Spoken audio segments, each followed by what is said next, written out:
Welcome to the Temple of Surf, the podcast. Before we dive into today's episode, I want to share something close to my heart. We just launched the Temple of Surf apparel line. T-shirt, hoodies, caps and more, all inspired by the spirit of surfing and the stories we celebrate here. And if you have little ones who love the ocean, don't miss out our children book series available now on Amazon. Fun adventure about surfing, friendship and the sea.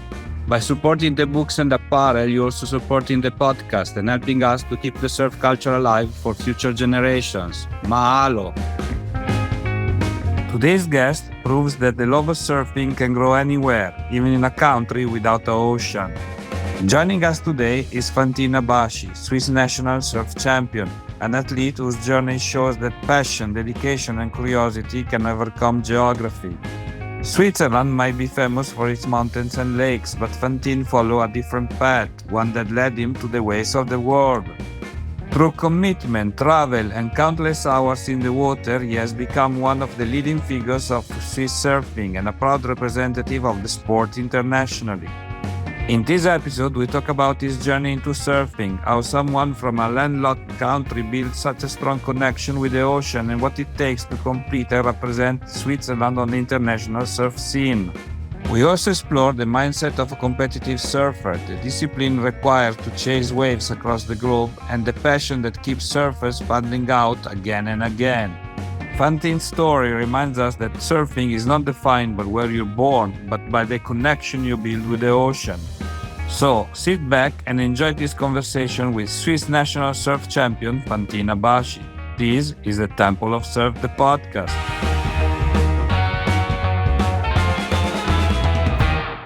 Good afternoon, Fantin. Welcome to the show. Where are you today? Today I'm in Hossegor. That's great. So, Hossegor, wintertime, the waves are supposed to be pumping great, isn't it? No, it depends. There's a lot of storms, but sometimes there are windows where it's really good. It's just a little bit hard to time the windows from Switzerland or something. So it's easier to stay here for like a while, and then you just get lucky sometimes, and most times you don't. But Okay. But that's part of the equation of surfing, right? We all wait for the wave to come. Of course, and the harder it is to find a wave, the less crowded it gets. So it's sick. It is. Well, today we're going to talk about, of course, many things. But the first question that I ask everyone on the show is, in your opinion, what is the most important thing in surfing? Well, I think the most important thing in surfing is to go surfing. Yes, you're a very pragmatic person, I see. Well, it's not that how you say given. Like one day I interviewed Nat Young, the Australian Nat Young, world champion, and obviously a key legend in the sport. And now it's like, at that time I think it was around 78, and he spent all his life surfing. And he told me, Alessandro, like, I'm going early morning on the beach. I catch only 5 waves because today I'm old, right? And already 5 waves is a lot. I wish to catch 5 waves per day when I'm 78. And he was saying to me, like, the day that I cannot do that anymore is gonna be like crazy, because I spent all my life surfing. That's what I am, a surfer, and not like having the opportunity, thinking about that I will not have the opportunity to surf anymore. That's devastating. So yes, the most important thing in surfing is be able to go to surfing. Yeah, and what I also meant by that is that, being like just going surfing, and it also means being able to, like, it doesn't mean surfing every day or all the time, but like always thinking about your next session or your past session. Like you gotta have surfing still fresh in your mind, and just, I don't know, yeah, just go surf. It's yeah. But Yeah. like for when you're like in Switzerland or something, for me, I'm just always watching surfing videos and just thinking about surfing in my next session and my last session, and yeah, it's sort of an obsession. But but then I just go surfing, and that's the most important thing. I guess. Exactly. I don't know. Definitely, definitely. And like you were talking about Switzerland, of course, there are many places where there are like no waves, but still surfers for a reason or another. Maybe because you need to work in a place like Central America where there is no surfing, or because you're traveling, or many other things. And if you don't have like the possibility to surf as surfers, the only thing that we think every single day is like, when I gonna go and catch the next wave, right? It's an Yeah. obsession. So yes, I see your point. Well, okay, talking about Switzerland, in effect, you are a six-time junior champ. How many times junior champ of Switzerland? Junior champ, I'm 4 times, and adults, I'm 2 times. Okay, so six time. That's completely crazy. It's fantastic, How did this journey? Because also Switzerland, there are no waves, right? There are beautiful lakes, but no waves. So Yeah, there's just the wave pool and river waves, and yeah. so how does it work? The journey to become like a champion in Switzerland? You guys going and compete somewhere else in the ocean, or is a competition on the wave pool? How does it work? Well, for most of the Swiss surfers that are competing in the Swiss team that I know, they've lived or they're living most of their time outside of Switzerland in places where there's waves. So it could be Hawaii, South Africa, Costa Rica. It's more expats, Swiss people. But there are a lot of also regular surfers that are not competing or anything, that live all year long in Switzerland and go like whenever they have holiday or time road tripping to France or Portugal or Spain. So there's different kind of surfers, but for the competing surfers in Switzerland, and for me, what made me be able to compete, it was having my mom move to Hossegor when I was 9 years old, and then and from then I was just surrounded by all the best surfers in Europe, and I wanted to be like better than everyone else, I guess. I don't know. So I was just surfing every day as much as I could, and then I got decent at it, and I was able to compete for Switzerland. Yeah. That's fantastic. And so, where are the finals? Like let's talk about the last one. Where did Switzerland had their finals in order to become champion? They were in Europe, somewhere. Yes. So there's every year there's a contest in Alaya Bay. It's Okay, it's a wave pool there. Yeah. And then the nationals, they're usually at the ocean. So last year was in Spain. The last few years were in Spain. Yeah. Okay, well, that's cool. It gives you guys the opportunity to travel the world while still fighting to be like a champion of Switzerland, or which it's like unusual, in the Yeah. when you talk about surfing, but this wave pool that they have in Switzerland is pretty good. I didn't try, but it looks like pretty cool, isn't it? Yeah. It's the wave pool wave garden technology, and it's good to get reps and training, but it feels more like you're working out at the gym than actually surfing. You don't have the freedom, and you cannot express yourself as much as on a real wave, because the lines are hard to change because it's not salt water, so you can't like afford to do any mistakes, and if you cut your line or lose speed, like the whole waves is fucked. So it's really,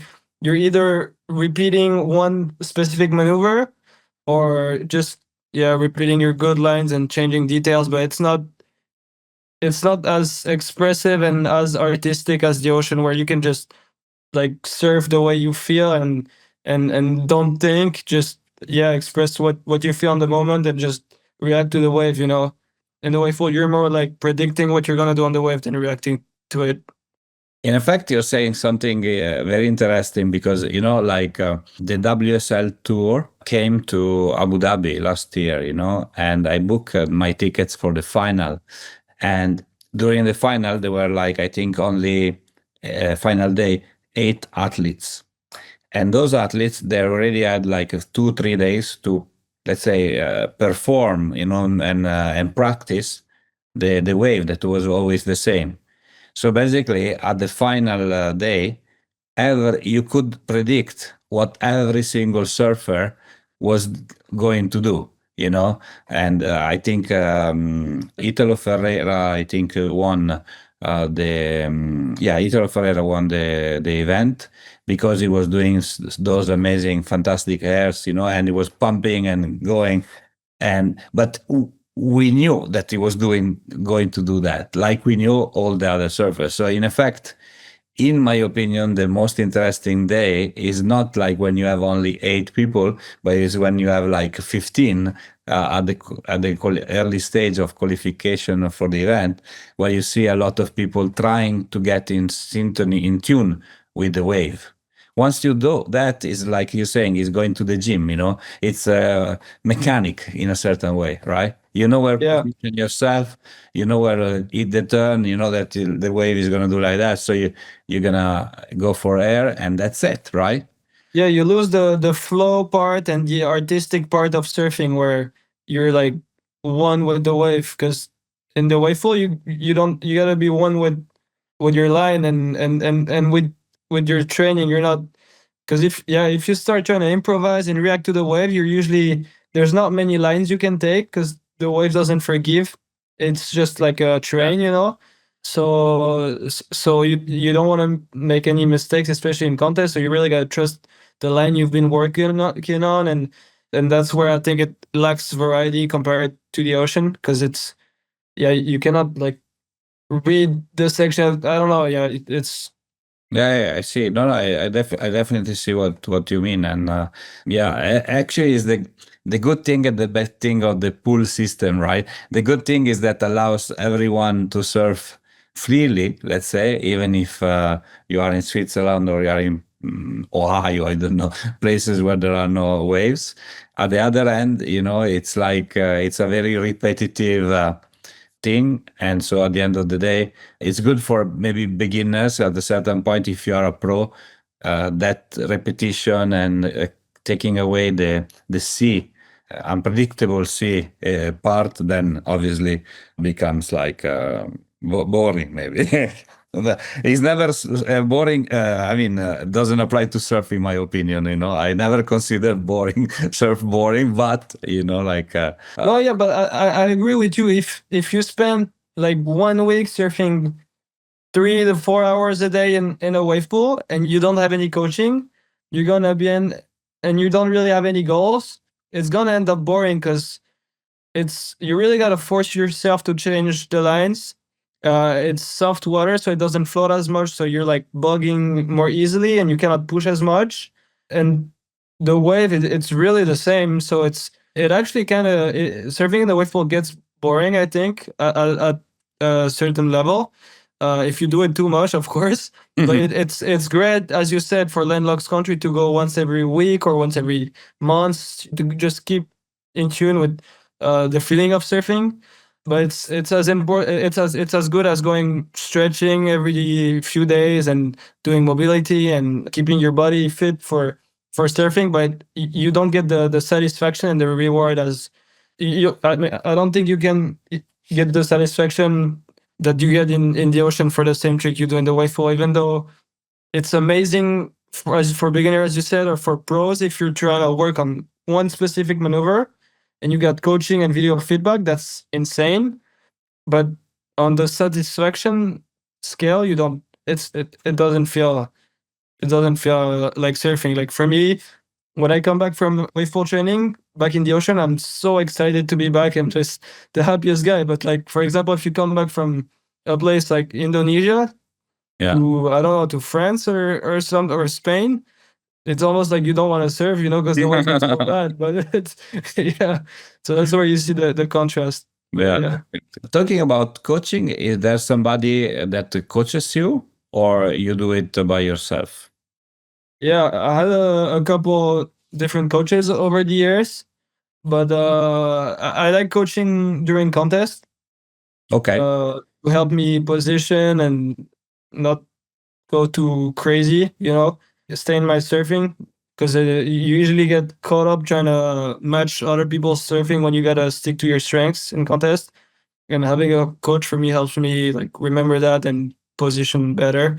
But then I train a lot by myself, trying to correct my own thing. But it's really good to get video and film when you're surfing, because when you see yourself surfing and you get feedback on your surfing, you improve so much faster. Definitely. But like talking with maybe some surfer, like they were on the tour before, I don't know, Brad Gerlach, for instance, one of them.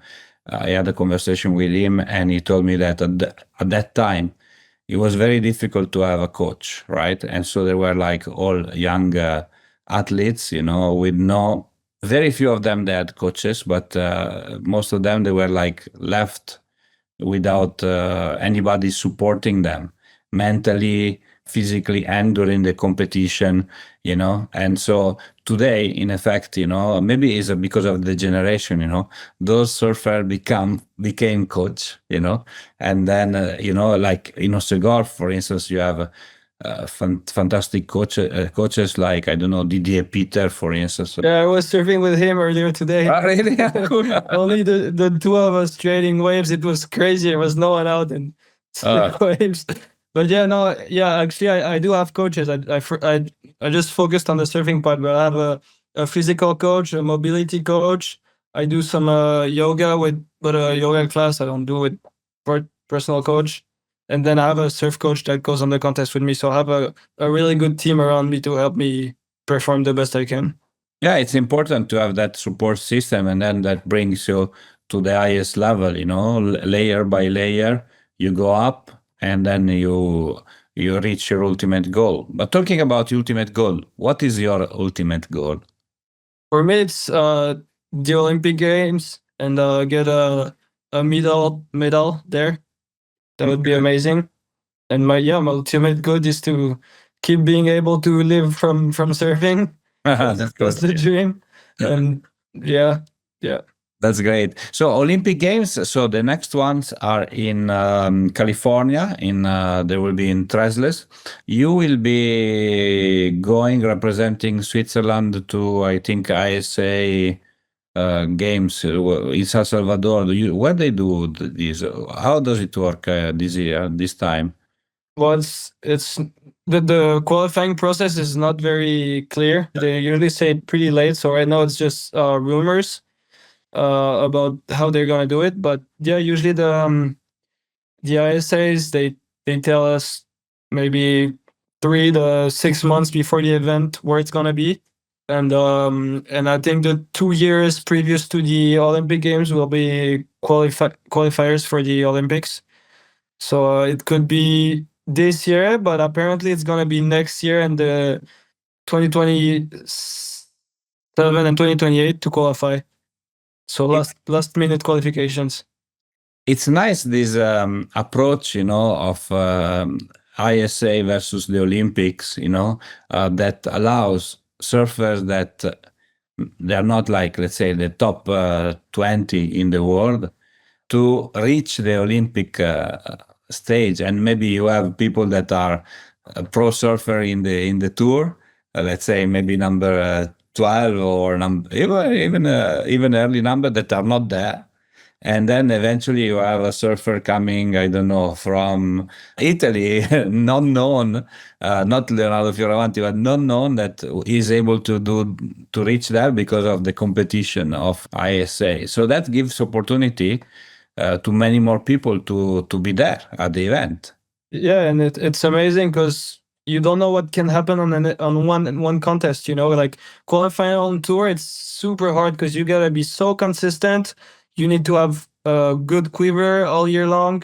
You need to have the money to run all the Challenger Series contests, a few seasons, and the consistency in surfing, like getting consistent results is super hard somehow.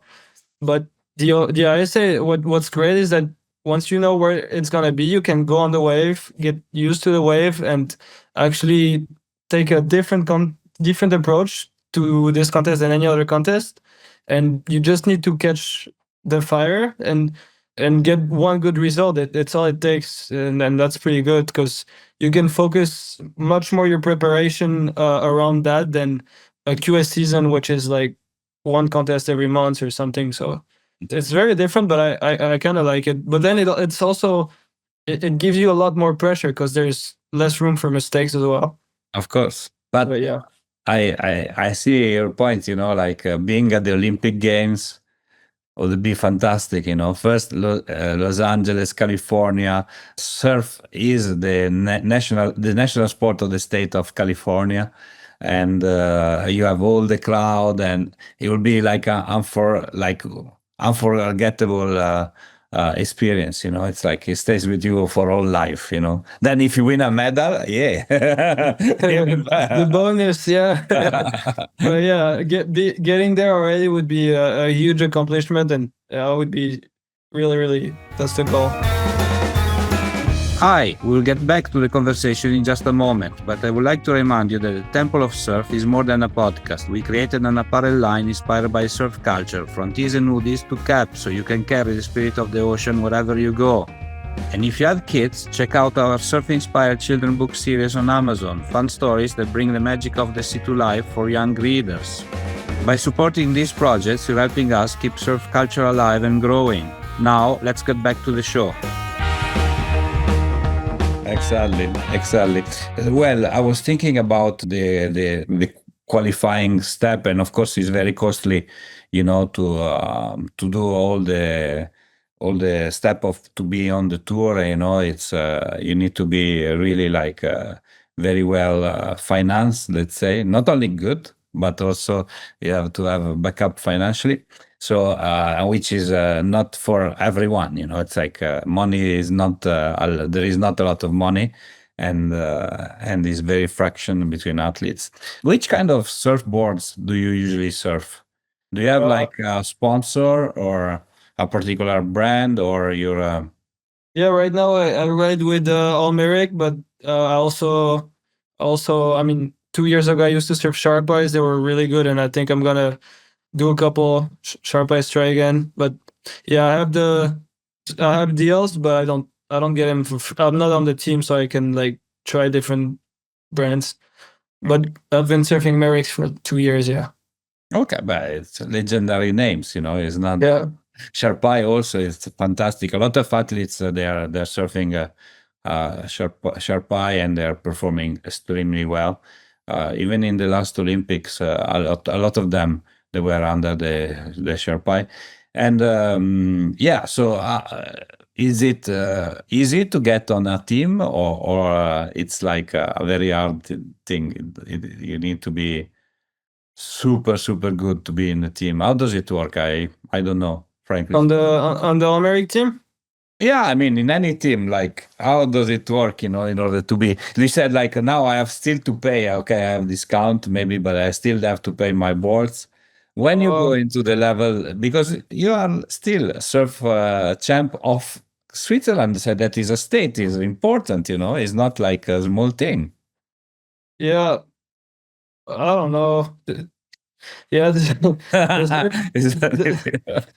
No, yeah, the surf industry is pretty hard to understand, like, the way it works. Yeah. But I don't know. It's humans doing what they feel like is best for their brands. So it's Okay. I guess, yeah, you don't need to do like special results or anything, but I guess you gotta have some, like, they gotta see you maybe and think, oh, how many boards would this guy sell if he gets in our team? And maybe they make a value out of you for that. I don't really know, but like there are some guys that are on the challengers and probably don't get them for free either. So it's, yeah, I don't really know. Maybe you have to become friend with a shaper, and there in Hossegor you have like a lot and legendary ones. You have Johnny Cabianca, you have Tom Parrish, you have like you can have and then all MV, Cipiron. You have like a lot of shapers over there. So maybe if you are a very good friend of a shaper, maybe you can.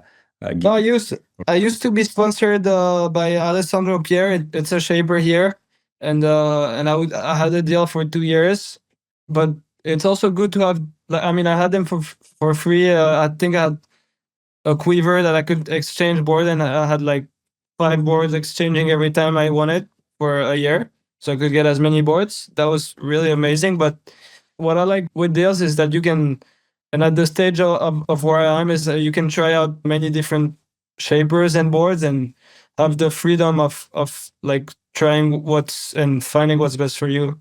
So it's also pretty good that way. Yeah, but anyway, I saw recently a video of John Florence that was saying like, oh, I don't know if he's under Almeric or something else, but no, sorry, Paisel. He's under Yeah, Paisel. Paisel. And he said like that one day he saw a surfboard that was like ripping super good, and he went, and he went he bought or he got 2 of them, and he was surfing with them. And I was like, he didn't want. There was like a blur on the name of the surfboard, but I think like when you need to find is actually the search for the ultimate magic surfboard, right? The one that is perfect. And as you said, like not having a sponsor allows you the opportunity to go left and right and to look for your. Until today, have you found one magic surfboard or not yet? Yeah, I think I had like maybe 3. Oh wow, that's good. It's above average to have 3 magic surfboards. But not anymore. But in my life, throughout my life, I have 3. But yeah, they all die pretty quickly. Really? Okay. I surf too much when I got a good board. Yeah. I can't stop surfing if I have a good board, and then it just breaks and it dies. Okay. If it breaks, it breaks. But do you usually keep your own boards like since the beginning, or you just like trade them and? No, the boards I don't like, I trade them, and the boards I like, they usually get destroyed pretty quickly, so I cannot really sell them. So I just surf them until they die. Okay. They die pretty quickly. Yeah. Okay. At least like they serve you until they really end. So Yeah. it's a good thing. Until today, what was the best wave of your life? The most memorable one, the one that gonna be like stuck in your head forever. Probably the first wave where I was able to stand up and turn on my surfboard. Okay. That might be the best memory of surfing I ever got, because I remember I took off on the board, and I took off a bit too much on the side of the board, so my feet were on the rail, and I just did a bottom turn by mistake, and so the board accelerated super fast under my feet, and I was standing up and kicked out of the wave on the board, and I think that was the craziest feeling ever. Yeah. That was sick. Yeah, like at the end, the best, let's say, waves, are not necessarily the one that we see all the time in Instagram, right? Oh no.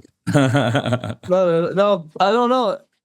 Yeah, I had some, amazing waves. Like this summer in Indo, I had one really good wave where, like, I felt kind of untouchable after I got the wave. Like, but it's nothing like that feeling of one of my first waves, where, like, the first wave I ever was able to turn. I remember so vivid, so like clearly, but I was maybe 8 years old and a half, so that was a long time ago.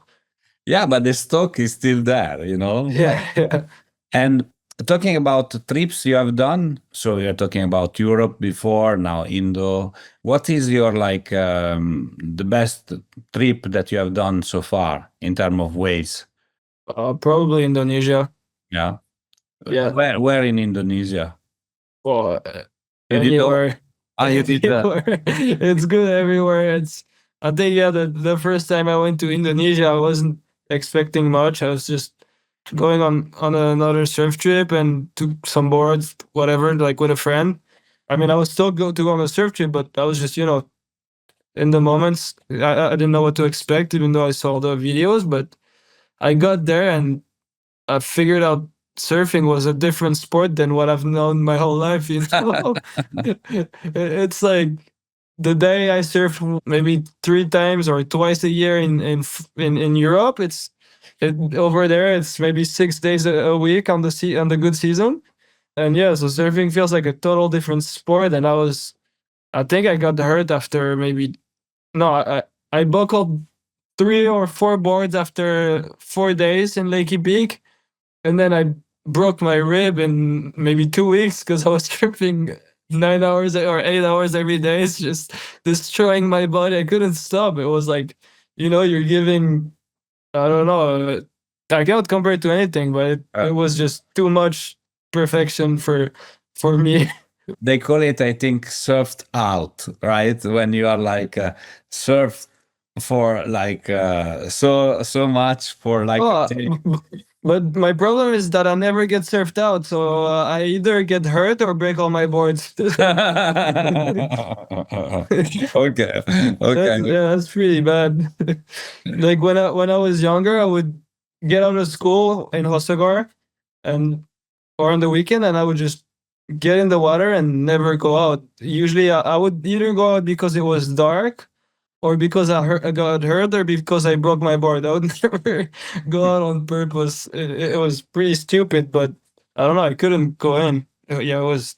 Yeah, I mean, this is what we said before. It's like once you surf, that's it, like Real addiction. Yeah, Yeah. pretty bad, but yeah.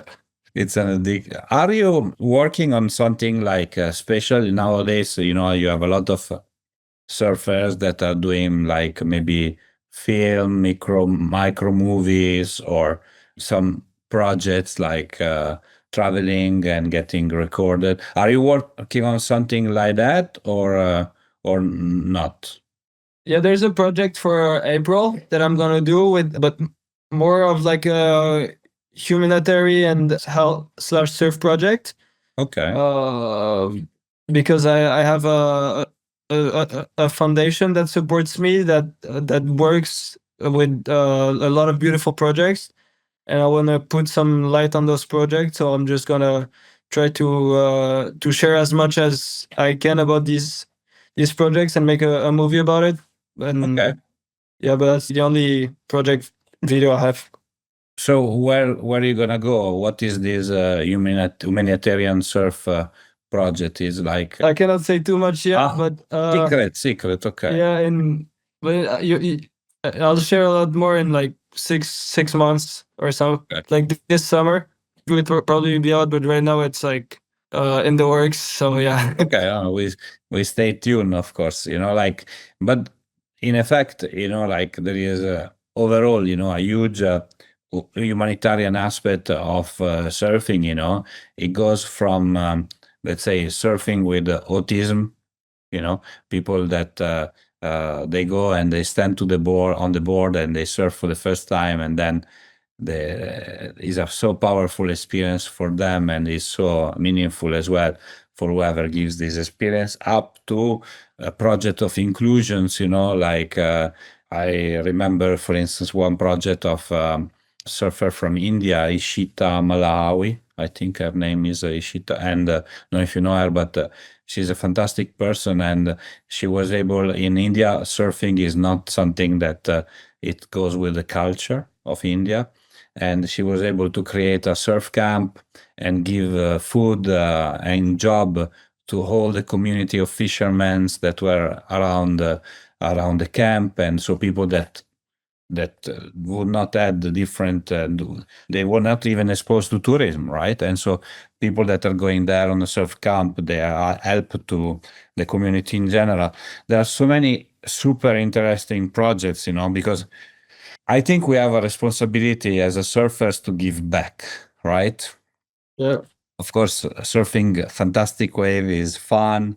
Getting barreled is amazing. Following the WSL tour is interesting, whatnot. But if we don't give back, at least to the ocean, we should give back, making sure that we don't pollute, that the beaches are clean, that we try to to use attention, respecting the ocean.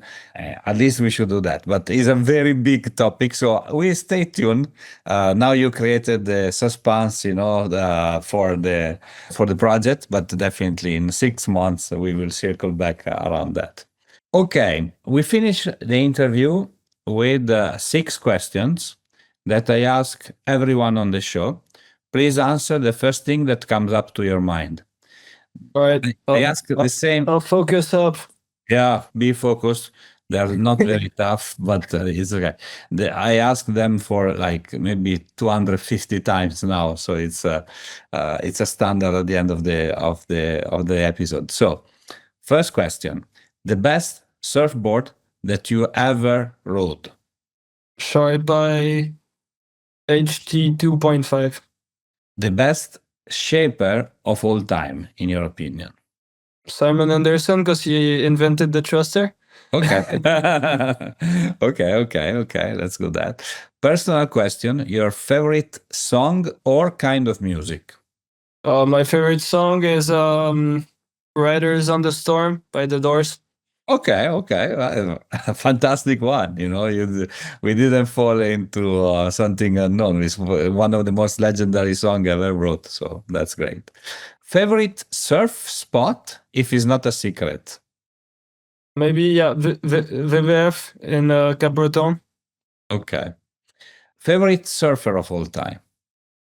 Randy Irons. Ah, radical. I like that. But no, I think my favorite surfer, he doesn't exist. Why? It's a mix. It's a mix between surfers. I think my favorite surfers would be Andy Irons for his commitment and his backhand and frontside cars and the way he was reading the wave. Then I would go with Ethan Ewing's flow and perfect lines and transitions.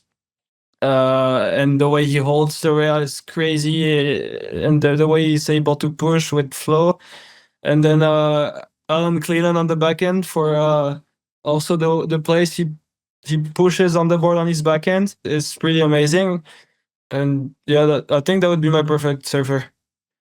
Okay, so you know what you have to do tonight? You go in Mid-Journey or ChatGPT and you put a prompt of all these surfers and see the image that they're gonna create. I don't know. It's like Yeah.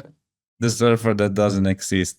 Cool. The last question, it's a little bit unusual. I don't know why I came up with this question, but it's okay, fine. I like to know your best relationship advice. When with relationship can be a relationship with the ocean, romantic relationship, friendly relationship. The way you want to answer, I'll take it. Don't worry. Yeah, I'd say it's an easy answer, but a really hard task.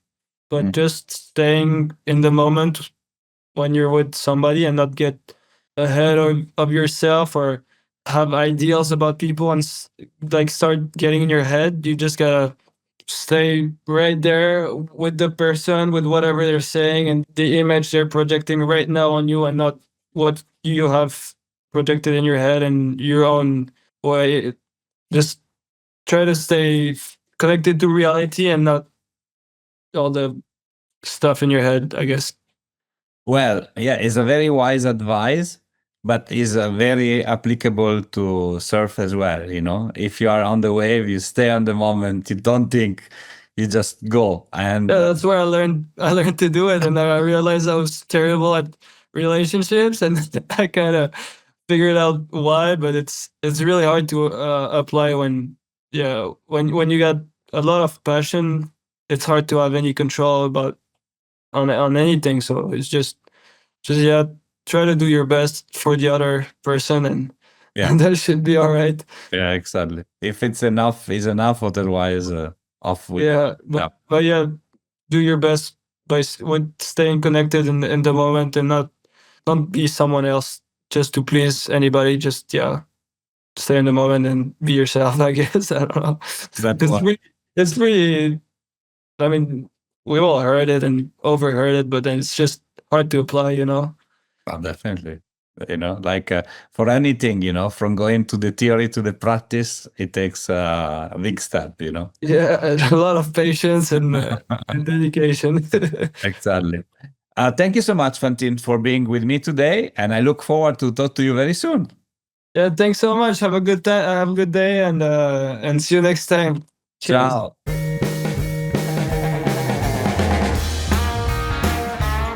Hi, it's me again. I hope you enjoyed our today's episode. If you want to know more about us, please follow www.templeofsurf.com and all our social media. Mahalo!